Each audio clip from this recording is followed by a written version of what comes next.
Baik, sekarang kita pindah ke karakter laki-laki. Ada kurang lebih 13 poin yang saya susun ya.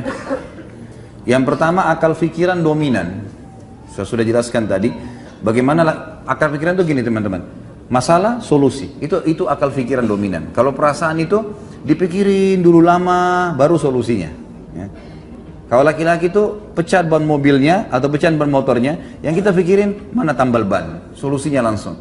Masalah, solusi. Kalau perempuan enggak, dia turun dulu. Kenapa ya? Kena apa ini? Tadi lama. Jangan tersinggung akhwat di belakang ya. Kita bicara secara umum. Tapi kalau tersinggung juga apa boleh buat ya?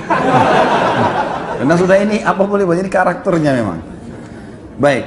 Yang kedua yang harus dikenali, ini bagi akhwat harus mengenal. Laki-laki itu suka dihormati kepemimpinannya. Jadi memang ada fitrah itu.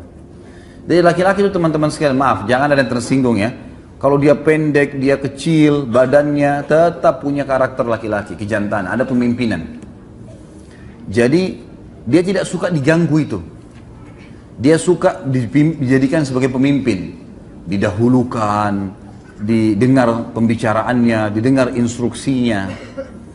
Ini karakter ini. Makanya saya pernah kasih contoh kalau anak laki-laki, kalau anak perempuan beda. Kalau antum masih punya anak kecil, coba praktikin. Kalau anak perempuan, kita berikan makanan teman-teman sekalian, taruh di piring, sedikit antum bukan dilempar ya, tapi sedikit disentak piring itu di depannya, silakan makan nak. Dia nggak akan tersinggung, dia tidak akan terganggu dengan itu.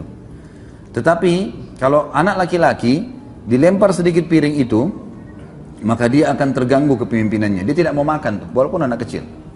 Diambil piring, dibuang-buang nasi itu sama sendok, dia nggak mau. Seperti itu, ada jiwa kepemimpinan, ada merasa pemimpin di situ. Kalau anak laki-laki, ini pernah saya pelajari dalam ilmu kejiwaan anak, teman-teman sekarang waktu masih belajar di Madinah dulu, ada satu dosen yang luar biasa cara penyampaiannya bagus sekali. Beliau mengatakan anak laki-laki itu contohnya, di antara jiwa kepemimpinan, dia selalu contohi ayahnya. Jadi kalau antum punya anak laki-laki, pasti dia selalu perhatikan gerak-gerik ayahnya, apa saja. Cara pakai sendalnya, duduk di mana, gelas apa yang dia pakai. Nah biasanya kata dosen ini, dan saya pernah praktikin memang betul itu terjadi ya. Jadi kalau ayahnya pergi, maka kalau ada adiknya, dia akan duduk di tempat ayahnya. Dia akan coba gunakan retorika bahasanya. Dia akan coba pakai gelasnya, gitu kan. Seperti itulah. Yang ketiga, suka dihormati keputusannya. Tadi kepemimpinan, dia ngambil keputusan, sekarang suka dihormati keputusannya. Yang keempat, tidak suka dihardik. Jadi kalau akhwat kita mau perbaiki, mau nasihatin suaminya, ayahnya, pokoknya laki-laki syarum termasuk anak laki-laki, jangan dihardik. Jangan langsung disalahkan. Ya. Kalau perempuan dikatakan, kamu keliru loh, perbaikin. Dia malah anggap itu perhatian. Kalau laki-laki nggak bisa begitu. Kayaknya kamu salah nih, gini-gini. Udah, langsung berontak. Ya. Maka tidak suka dihardik. Hardik itu berarti langsung menyalahkan ya. Yang kelima, tidak suka digurui. Walaupun dia tidak tahu, dia tidak suka digurui. Maka biasanya retorika yang saya ajarkan kepada akhwat atau seorang istri, menghadapi suami, dia usahakan seperti orang yang bertanya, tapi sebenarnya sedang ingin memberikan nasihat kepada suaminya. Bagaimana ya, kalau ada orang seperti ini kasusnya, menurut kamu seperti apa? Padahal sebenarnya kita sedang menyinggung dia. Gitu. Yang keenam, suka diterima kasih. Suka diterima kasih. Jadi laki-laki itu suka kalau dia ngasih sesuatu, terima kasih ya. Gitu. Beda terima kasih dengan tadi perhatian ya. Kalau perempuan suka diperhatikan itu, biar antum tidak ucapin terima kasih, tapi kalau dilirik, dilihat, ada tanda-tanda perhatian sudah cukup. Kalau laki-laki enggak, si perempuan kalau mengatakan terima kasih ya, itu akan ada secara kejiwaan mendorong dia melakukan yang lebih baik. Yang ketujuh, suka melindungi. Jadi sifat laki-laki itu suka melindungi. Perempuan suka dilindungi tadi. Jadi memang sudah karakter itu. Orang kalau menikah, maka dia suami, dia merasa dia melindungi istrinya. Dia merasa dia bertanggung jawab kalau akan terjadi apa-apa. Seperti itulah. Dan termasuk anak laki-laki juga, kalau sudah mulai dia agak besar, dia akan melindungi ibunya, dia akan melindungi yang lainnya. Dan memang subhanallah pada laki-laki ada itu. Makanya penjahat itu, kalau ada seorang wanita lewat dan ada anak laki-laki di sebelahnya, walaupun anak itu masih kecil, itu sudah cukup membuat dia bimbang untuk melakukan perbuatan kriminalnya. Tapi kalau anak perempuan, itu dia masih berani. Karena ada masalah itu. Kemudian yang kedelapan, suka untuk digoda. Ya. Artinya di sini memang laki-laki itu suka kalau penampilan istrinya dandan, apalah, yang segala macam bahasa yang bisa digunakan ya. Dari penampilan pakaian yang seksi, yang wangi, dan itu memang dia suka. Makanya seorang suami, dia butuh itu di rumah. Seorang istri harus melakukannya. Dan hadis-hadis tadi saya jelaskan, wanita ahli surga, wanita yang bisa memberikan bahwa syahwat suaminya, dan itu adalah hal yang fitrah gitu. Tentu ini ada banyak poin dalam poin ke-8. Setiap poin ini ada rinciannya ya, tapi saya cuma sebutkan garis besarnya.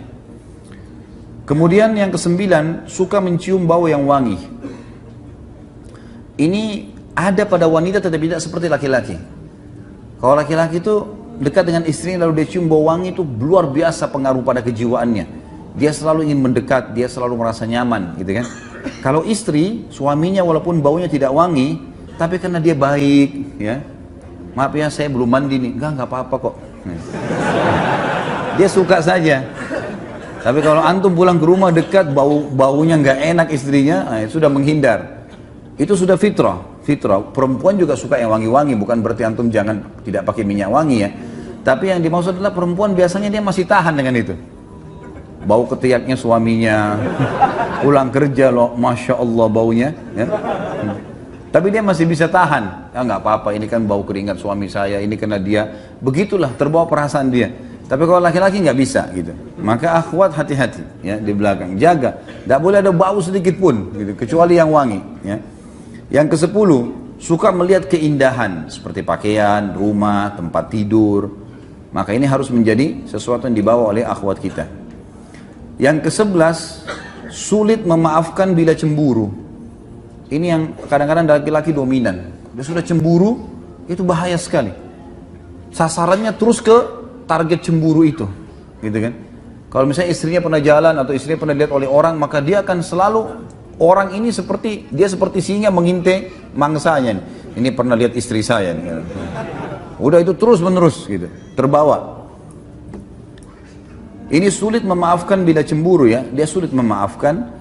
Dan yang ke-12 cemburuan, memang wajar. Jadi akhwat kita harus bisa faham masalah itu. Banyak orang mengatakan perempuan cemburuan, sebenarnya perempuan tidak cemburuan loh. Tidak cemburuan gitu. Dia hanya karena sayang sama suaminya, dia mau tunjukkan dengan cara itu. Tapi cemburuan sebenarnya itu ada pada laki-laki. Laki-laki, dan sebenarnya kalau dia cemburu pada hal haknya dia itu benar dalam syariat. Makanya pernah ada sahabat yang pulang ke rumahnya lalu dia temukan istrinya selingkuh sama laki-laki lain. Lalu kemudian dia bingung harus buat apa, dia datang ke masjid, dia mengatakan, ya Rasulullah, saya temukan istri saya selingkuh, apa yang saya harus buat?